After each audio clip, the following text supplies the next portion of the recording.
आज पूरग्रस्त भागाची पाहणी करण्यासाठी तब्बल 3 तासाचा दौरा उद्धव ठाकरे करतायत.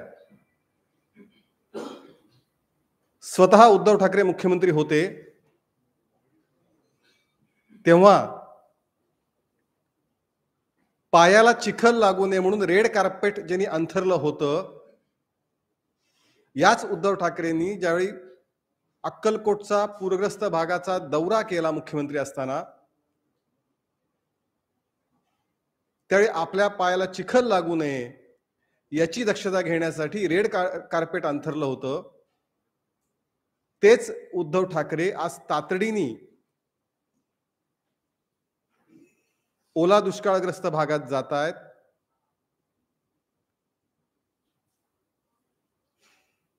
हे म्हणजे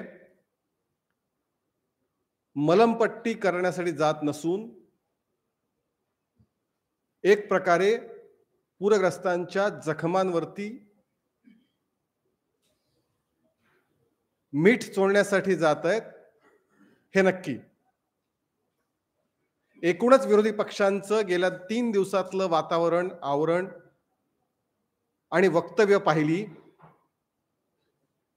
तर खरंय महाराष्ट्रात विरोधी पक्षनेता नाही हे बरं वाटावं अशी परिस्थिती आहे. महाराष्ट्रामध्ये गावागावात पाणी साठले, मराठवाड्यामध्ये विशेषतः लोकांच्या जमिनी वाहून गेल्या आहेत, जनावरं वाहून गेली आहेत. आणि अशा परिस्थितीमध्ये दिलासा देण्याऐवजी विरोधकांकडनं घाणेरडं राजकारण सुरू आहे. आणि म्हणून मला मुद्दामून आज आठवण करून द्यायची आणि मी काही उद्धव ठाकरेंची वक्तव्य सुद्धा या ठिकाणी घेऊन आलो. उद्धव ठाकरे मुख्यमंत्री असताना, ज्यावेळी शेतकऱ्यांना भेटायला गेले,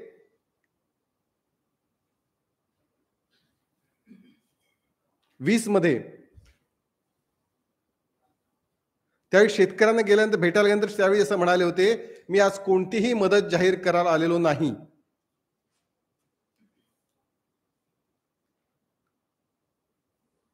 पंचनामे होतील,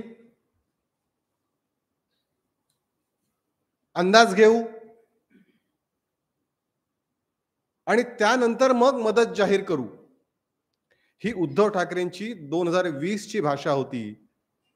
या उलट सध्याचे मुख्यमंत्री देवेंद्रजी यांनी मदत जाहीर केली आणि लगेचच ते पूरग्रस्तांना भेटायला शेतीच्या बांध्यावरती गेले. हा 2 मुख्यमंत्र्यातला फरक आहे. ते तिथेच त्याच अक्कलकोटच्या दौऱ्यामध्ये उद्धव ठाकरे असं म्हणाले होते की अजून संकट टळलेलं नाही, 2-3 दिवस थांबा, काळजी घ्या, घरात बसा. म्हणजे जे त्यांचा स्थायी भाव आहे घरात बसण्याचा, तोपर्यंत काळजी घ्या, त्यानंतर मग मदतीचं काय ते पाहू. त्यामुळे ज्यावेळी शेतकऱ्यांचे अश्रू पुसण्यासाठी म्हणून दौरा त्यावेळी केला होता, त्या मुख्यमंत्र्यांनी त्यावेळच्या मुख्यमंत्री उद्धव ठाकरे यांनी सांगितलं की मी आज कोणतीही मदत जाहीर करणार नाही. पंचनामे होतील.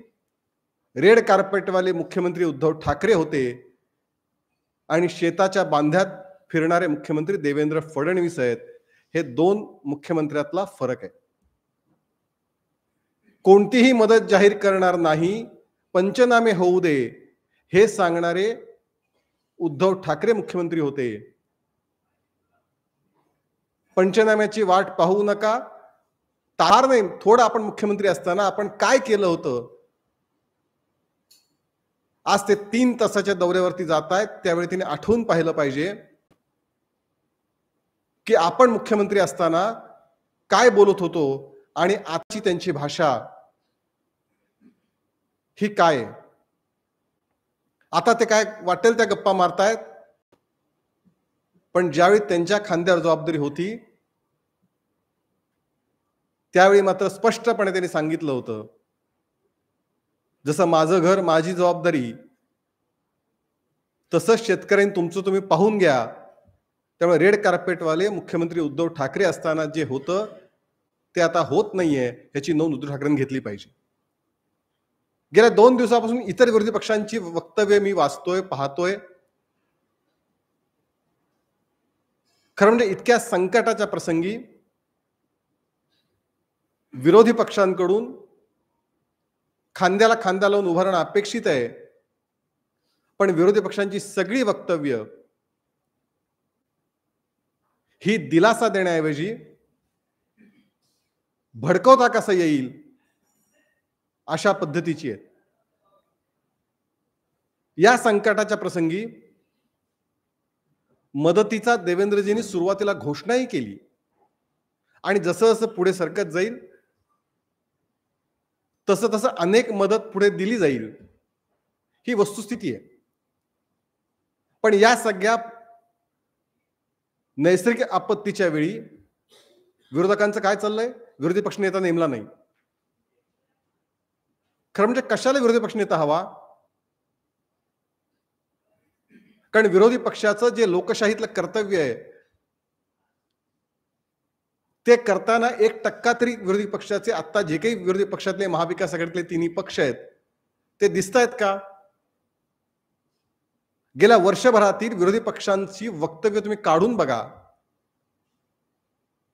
माझा पक्ष चोरला, खंजीर, या पलीकडे उभाठा जात नाही, राहुल गांधी हेच अंतिम सत्य, याच्या पलीकडे काँग्रेस बोलत नाही आणि सरकार जे म्हणेल त्याचे नेमकं फक्त आणि फक्त विरोधाशी भाषा बोलायची. हे शरद पवार गटाचं वैशिष्ट्य आहे.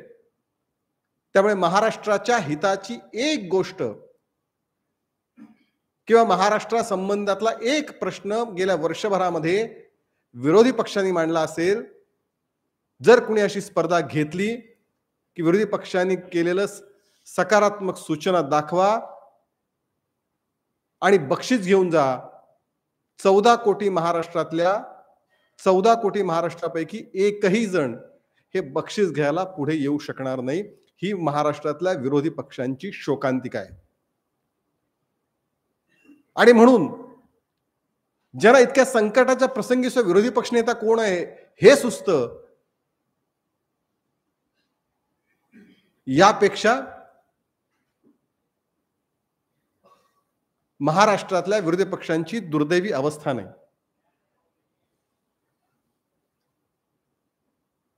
रोहित पवार कालपासून मागे लागलेत, तातडीने मदत जाहीर करा, अमुक करा, तमुक करा. थोडा त्यांनीही आपला इतिहास आठवून बघितला पाहिजे. उद्धव ठाकरे मुख्यमंत्री असताना जी मदत घोषित झाली ती उद्धव ठाकरेंना प्रश्न विचारला होता की मागच्या वादळाची मदत अजून आली नाही. मुख्यमंत्री असणाऱ्या उद्धव ठाकरेंचं उत्तर होतं, हो का? मला माहित नाही, मी तपासून पाहतो. राज्य प्रशासनावर इतकी वाईट पकड असणारा मुख्यमंत्री महाराष्ट्राने पाहिलाय. त्यामुळे रोहित पवारांनी थोडा इतिहासही आठवून पहा. महाविकास आघाडी सरकारच्या कार्यकाळात जी काही तुटपुंजी मदत जाहीर झाली ती मदत सुद्धा त्यावेळी देण्यात आली नाही. या उलट हे सरकार तातडीने कॅबिनेट बोलवतं, निधीची तरतूद करतं आणि निधीची तरतूद केल्या क्षणी तशा पद्धतीचे संबंधित जिल्ह्यांना GR दिले जातात. मुख्यमंत्री स्वतः, मुख्यमंत्री दोन्ही उपमुख्यमंत्री स्वतः मराठवाड्याच्या जिल्ह्यांमध्ये फिरलेत, बांधावरती गेलेत.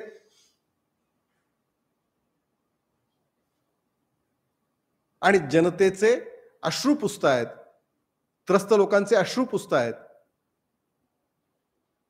पुन्हा एकदा या निमित्ताने विनंती विरोधी पक्षांना करायची आहे की तुमचं घाणेरडं राजकारण या निमित्ताने करू नका. राजकारणासाठी बाकीचे विषय आहेत, पण आता मराठवाडा उभा राहायला पाहिजे, यासाठी महत्वाचं आहे.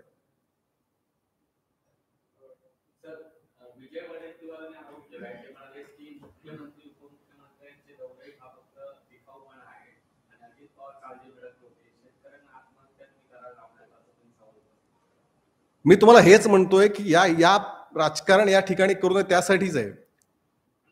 आणि विजय वडेट्टीवार ज्यावेळी महाविकास आघाडी सरकार होतं, काय दिवे लावले होते? विजय वडेट्टीवार जे काँग्रेस त्यामध्ये सहभागी होती, त्यावेळी शेतकऱ्यांची परिस्थिती काय होती? ज्या काँग्रेस राष्ट्रवादीचं महाराष्ट्रामध्ये 8-10 वर्ष सरकार होतं, 15 वर्ष सरकार होतं आणि शरद पवार केंद्रात कृषी मंत्री होते. महाराष्ट्रामध्ये 60,000 देशभरामध्ये 60,000 शेतकऱ्यांची आत्महत्या झाली. विजय वडेट्टीवार यांनी त्याबद्दल पहिल्यांदा शेतकऱ्यांची माफी मागावी. ती माफी शेतकऱ्यांची माफी मागणार का? युपीए सरकारचे 10 वर्ष आणि महाराष्ट्रातलं काँग्रेस राष्ट्रवादीचे 15 वर्ष, या कार्यकाळामध्ये 60,000 शेतकऱ्यांच्या आत्महत्या झाल्या. त्याबद्दल विजय वडेट्टीवार माफी मागणार का? हा आमचा पहिला प्रश्न आहे. याला जबाबदार कोण आहे? त्यावेळच्या काँग्रेसच्या नाकर्त्या धोरणामुळे शेतकऱ्यांवरती ती दुर्दैवी वेळ आली होती. आज देवेंद्रजी स्वतः गावागावात फिरतायत, अजित पवार एकनाथ शिंदे फिरतायत आणि इथे सरकार करून दाखवणार सरकार आहे. माझी विनंती आग्रह आहे, पुन्हा एकदा सांगतो की उद्धव ठाकरे मुख्यमंत्री असताना महाविकास आघाडी सरकारच्या काळात GR कधी निघाले काढा आणि या सरकारने तातडीने मदत लगेचच केली. या दोन सरकारमधला फरक आहे, संवेदनशीलतेमधला फरक आहे. अत्यंत संवेदनशील असं विजय वडेट्टीवार उद्धव ठाकरे यांचं सरकार होतं आणि हे संवेदनशील सरकार आहे. असं आहे की मुळामध्ये केंद्र सरकार हे मदत करणार, 100% करणार मदत. मुळामध्ये त्यातलं पहिलं पाऊल आहे. पहिलं राज्य सरकारने पुढाकार घ्यायचा असतो, जो महाविकास आघाडी सरकार काळामध्ये घेतला जात नव्हता, तो या सरकारने घेतला. आणि म्हणून मी म्हणालो, मी काल उदाहरण दिलं, म्हणजे त्या ज्या भागामध्ये हा पूर आलाय त्या भागातलं हे उदाहरण आहे. माढ्याला मंगळवेढ्यामध्ये 1368 मध्ये असाच ज्यावेळी मोठ्या प्रमाणामध्ये दुष्काळ पडला होता, संत दामाजी पंतांनी आपली कोठारं गोरगरीब जनतेसाठी उघडी केली होती. देवेंद्रजी तीच वृत्ती घेऊन, तोच वारसा घेऊन महाराष्ट्रात राज्य करतायत. एकही शेतकऱ्याला, ज्या शेतकऱ्याचं सगळं उद्ध्वस्त झालंय, त्याला उभं करण्यामध्ये हे सरकार आणि देवेंद्रजी मागे पडणार नाहीत, कमी पडणार नाहीत.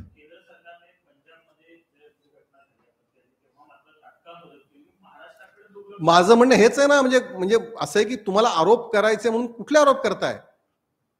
ज्यावेळी पंजाबमध्ये मदत केली त्यावेळी याच काँग्रेसने आरोप केले. म्हणजे काँग्रेसचं किती दुटप्पी ढोंगी धोरण आहे बघा, की इथे विरोधी पक्षांचं सरकार आहे म्हणून सरकार मदत करत नाही. हे आरोप कोणाचे होते? काँग्रेसचे होते. आता इथे महाराष्ट्रात काय म्हणतायत की इथे महाराष्ट्रात पंजाबमध्ये मदत केली, मग इथे मदत का करत नाही? मला असं वाटतं की या संदर्भामधलं नक्की सरकार, केंद्र सरकार मदत करणार. राज्यांनी ऑलरेडी त्यामध्ये पाऊल उचललंय. त्यामुळे या ठिकाणी काँग्रेसला त्याची चिंता करायची गरज नाही. फक्त तुम्ही दुहीचं आणि मलमपट्टी करण्याऐवजी दुःख देणारे काम करू नका.